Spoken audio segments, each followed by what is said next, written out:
this case, I really don't know how to start, how to begin, because your story is so unusual and so terrible.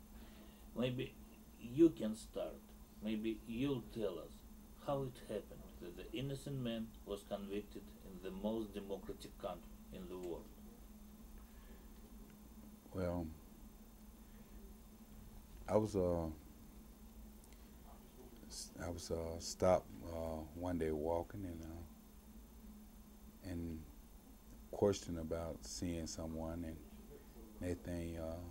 And after after talking with a police officer, and I was later placed in a photograph lineup where I was identified as being the perpetrator of that crime, and I was tried and I was sentenced to life and 40 years, all running consecutive. And while I was while I was sent to prison, I received word that from where they seeking justice for them from some students, college students, who was did some research and was familiar with DNA, and they was curious, wanted to know whether or not I would be willing to allow them to do DNA, which DNA was not allowed in Georgia at the time, wasn't reliable at the time. But there was something they said, and they let me know that Georgia was not doing DNA, but in the near future I probably could use it. And I told them I would be willing to do it, and we tried to. I requested, asked my lawyer to have it done, and which he done. And when unfortunately DNA will have had some type of dye in it, and it was where they preserved it was unsuitable for DNA testing. And so I tried again, and they said that the evidence was no more evidence in existence that could be DNA tested. And that went on for about, I kept seeking for a couple of years trying to get DNA and find the evidence and stuff, but there wasn't any to be tested at the time, and technology wasn't, as it is today, so they was unable to do it. But it was later down the line that I wrote to the George Anderson Project and asked them to, see would they be interested in assisting me in get DNA tested. And they was willing to, after viewing my files and thing and doing a thing, they said that they would, help get the tests done, which they did. And they got the test. Excuse me, please. Может, мы закроем здесь все-таки? Guys, can y'all... And I thank God for making it possible for me to be able to get for the evidence to be DNA tested, because they're saying that it wasn't on, and for them to be able to do the DNA test was a miracle in itself, And I thank Dr. Blake in California, who laboratory up there, for them being with their technology and skills in DNA testing to be able to, to run the DNA test and get the results that they did get. And I think, most of all, I got to thank the Anderson Projects as well, because they were determined and consistent in helping me get out. But still, I don't understand. I read articles. Yes. But what evidence were against you? They said that the victim positively identified my photograph. I didn't have a reliable alibi.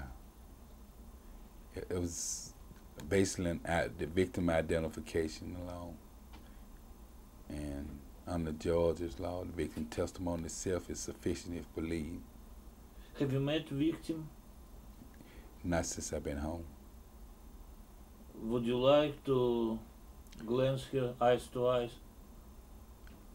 I wouldn't have any problem with meeting her and seeing whether or not she could, if she went on with her life and things, make sure that she don't have any aggression. I have no problem with that.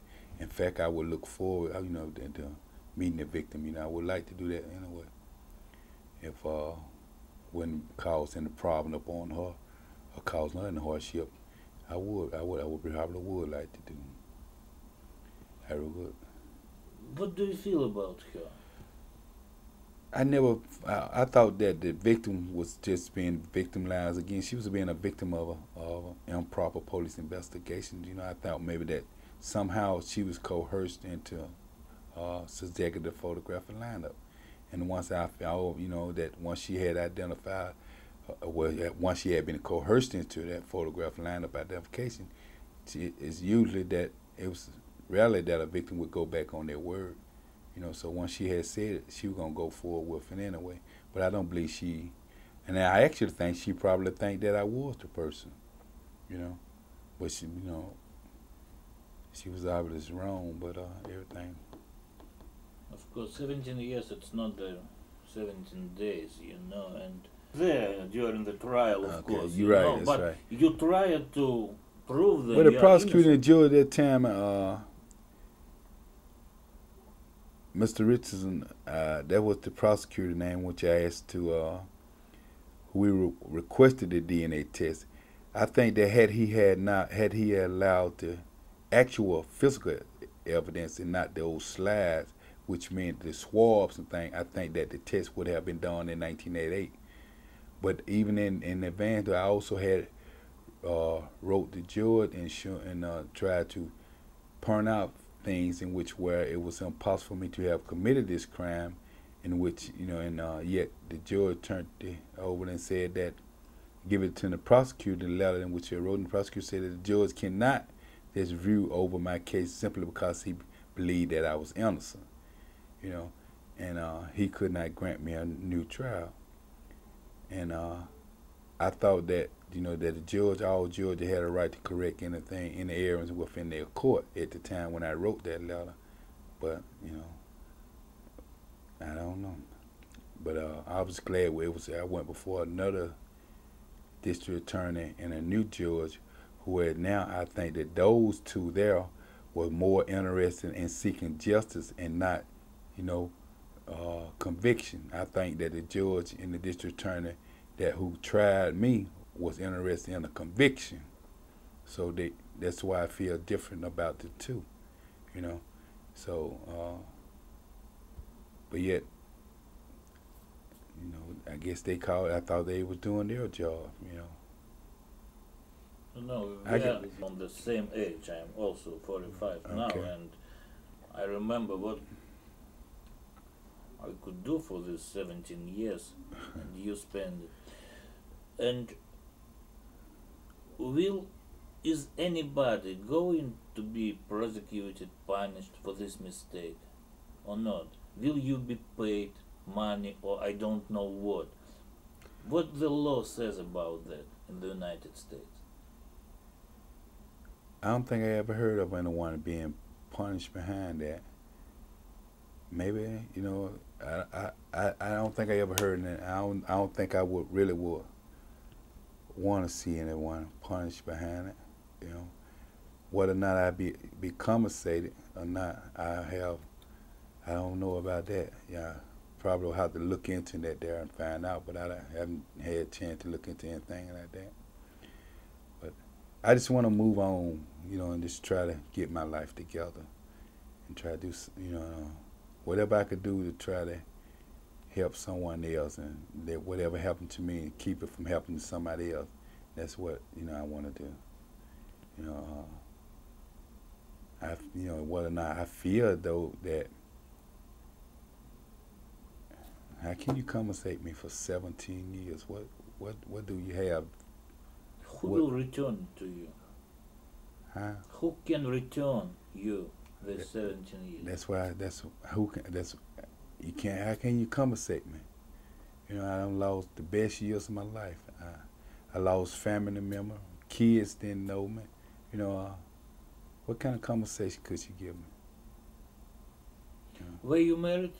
Yes. Those time? No, I was.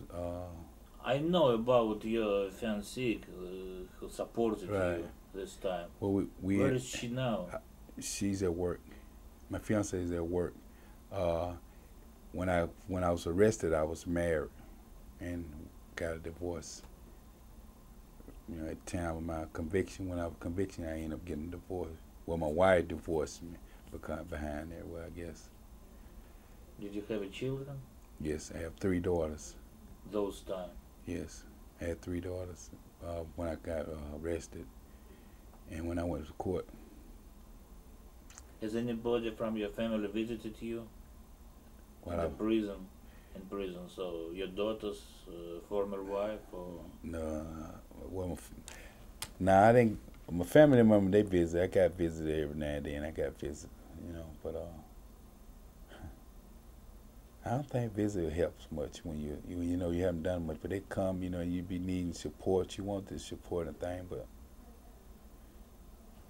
you can't depend on family members, friends, and things in situations like that, because they'll leave you, and they'll be there for a while, but they eventually they leave because they have their own life. People can't just hold their lives up because of you, and each person's life affects someone else's life. And when I was arrested, my life affected a lot of people's. And my daughters them grew up without a father and never had the things, know what it was like to be taught by their father. So, and now with that, since I've been home and I see them, and I can see that, they haven't been no guidance, not a father guidance from them, and they try to hang up on me now, which is good. I enjoy it. But what's this romantic story about how did you meet, how you met your fiancée now? I met my fiance through a friend talking on the phone to her daughter, and they was teasing, and he asked me to get on the phone and tease with his girlfriend mother, but I thought it was his girlfriend, and I told him I didn't play with folks' kids and had them phone and asked him not to do that again. And he came back to my room, and told me that was his girlfriend mother, that it was the number of his girlfriend, and that she asked me to call her, and I called her, and she got on the phone, and she put her daughter on the phone, and I heard both of them voices at the same time, and I apologized because I just, and we went to talking and thing, and I liked and stuff, and she wanted to be friends and stuff, and I told her I just need somebody that's write me and give me some, help me get my life back, give to God and stuff, and write me some Christian literature, because at the time that I wasn't a Christian at the time. I wasn't living right, but I wanted to know about that. I wanted the Lord in my life, and I was asking her. I was reaching out, and she did. She wrote me, and she witnessed to me, and eventually I got the word, and I started reading the Bible and stuff, and something I hadn't did in years, and I turned my life over, gave my life to the Lord, and she been by me for about 7 years. She stood all the way with me and supported me, and she was my only support during the last 7 years. And but she was a strong woman. She's a good Christian woman, and we'll be getting married on the 18th of this month. What feels the man who is trying to prove that he's innocent? What was in your mind all these 17 years of suffering? At first, when I was trying to prove my innocence, I was more or less, I just knew I would prove my innocence, but I didn't know that that there was no legal assistance offered there to help me prove it. I tried to get some help in lawyers and stuff to represent me and stuff, but back then I think they had that legal aid thing, and you wasn't getting proper legal advice and assistance and stuff, and so I went to school and stuff, and I took up litigation with mailbox course and litigating and stuff, and I did that there for about almost a year until I started going to college at Georgia Miller. They had college courses in school. Then I quit doing the litigating. I started going to college, and I just worked on my case during the nighttime, and I was sure I was gonna get it. I would have got out back in early '88 sometime, but when they said that evidence didn't exist and it would destroy the thing, it's like I just lost faith, and I got tied up back in the system. Was about ready to just accept my sentence and stuff, and actually almost like, you know, you just give up on things, don't know what it mean anything, you know. But I come back and after I met my fiance and showed her my transcript of things, she was willing to go out and try to get, and she went out and got me a lawyer, and I kind of said, oh, why she want to do that, you know, and I don't gave up on it. So it kind of lifted me, made me start back to working on my case, to writing people, and that's when I started writing. And I wrote to Jordan's project, and I got their assistant to helping me, you know. And that's how things turned out, and they was willing to help me. The world was changed for this 17 years. So you've been arrested where the President Reagan, was under the power. So after this was Bush older, two term of Clinton, Bush, yeah. and Bush Jr. Yeah. So it's a different money, you know, with inflation. So it's a different relationship between people, different music, all different. How are you going to step in this back. life? I'm still trying to adapt to it. I still can't work them cellular. I went to them cell phones and the cell phones. You know, it's a lot of the stuff I don't know how to work, and then I ain't getting used to it. Prices in stores and things are so high and stuff now. You know, I go to the store to buy stuff. I be standing there waiting on change, and they, you know, I be, you know, I'm coming. You know, there's a lot of change and TVs and all their difference and stuff. Everything remote control, computer. Everybody want to work computers, and I don't know how to work computers and stuff. You know, so. So I just got to learn, you know, I just go back to school, you know, I just go back to school and learn all this. I'm a quick learner. What was your profession? Before I went, I worked for roads and drainage. I did, what it is,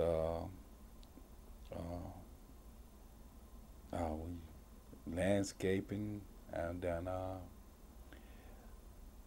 I was doing contracting on scripting and flows and things of that nature, you know. I had different types of jobs, upholstering and woodwork, stuff like that. But whatever came around, I just, you know, I have one specific trade or anything like that. Before I went, I just worked at different jobs, you know, and so. Are you afraid of leaving now? Leaving? To leave, to have a new life. You know, you be afraid. You don't know what to expect. You know, I'm out here, and I don't think I ever been afraid of anything. But it just, you know, you don't know. Fear sudden, but I'm not afraid of anything. You know, but I just don't know what to expect. I'll put it that way. You know, I just, you know, whatever come, I just accept it. You know, if it be God will for this thing to happen, whatever it be, you know, I just deal with it and take one day at a time. You know, regardless what the circumstances are. You know, I just continue one day at a time. Yeah. Are you going to get married? I'm getting married on the 18th. On the 18th of this month. Oh, I saw the sign on the calendar. Yeah, it's your wedding. Yes. So.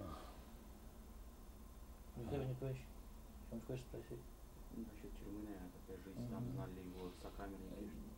How about your cellmates? Do they believe you are innocent? You know, I'll tell you this, they believed it all the while before they even got the results. They the ones who kept pushing me. They the ones who told me I was going home, that I was going home before I knew it. They kept on saying, man, these folks got to come and get you, you know. Come and get me for what? Because you're tough in the company. They kept on, you know. And that's strange, though, about guys in prison. You know, those be the peers. You know, those types of peers, they're different from peers inside because they commit crimes all their lives and stuff, or most of their lives, and some of them, that they know, they can tell the corn, and you can't deceive an old corn anyway. You know, that's what they do. You know, they practice corn on one another and things. So if you try to pull, you can't pull that no woman. They know when you come there, you're innocent, not innocent, you're faking or whatever. They know it. So, you know. And when they always used to ask me what I was locked up for, and I tell them, nah, man, what you locked up? They say, what you locked up for real, man? I said, what they locked me up for? Man, come on, you know. But they never would believe that I was locked up for rape, because they would never accept that, you know.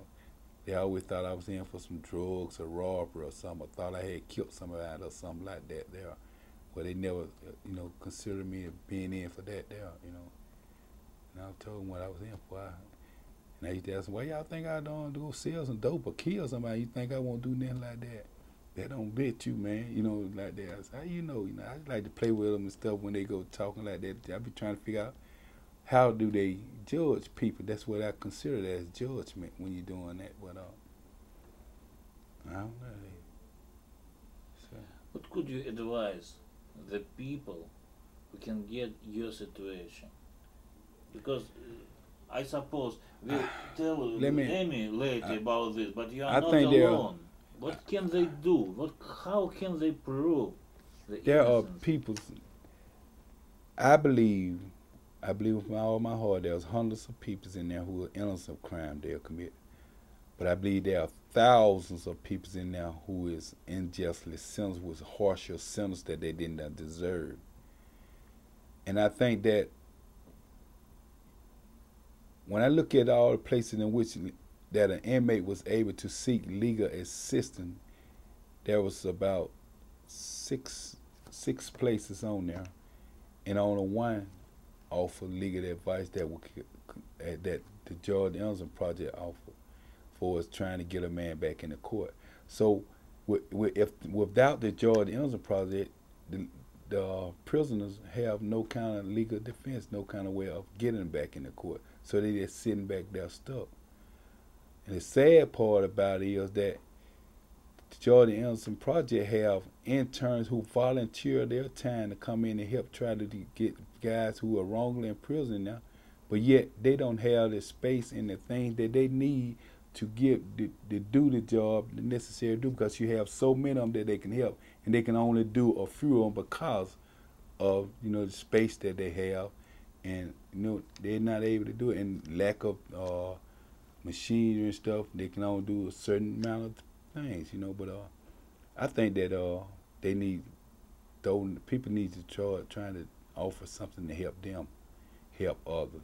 And that's what I think, though. If George Innocence Project can get help in their donation, then they could help more people, because you got no more legal defense. They're the last resort, you know. So, and that's what I would like to be able to just go around and try to help them more than anything, and seeking some donations or something like that there, so they can get some things that they need. Thank you. Thank you.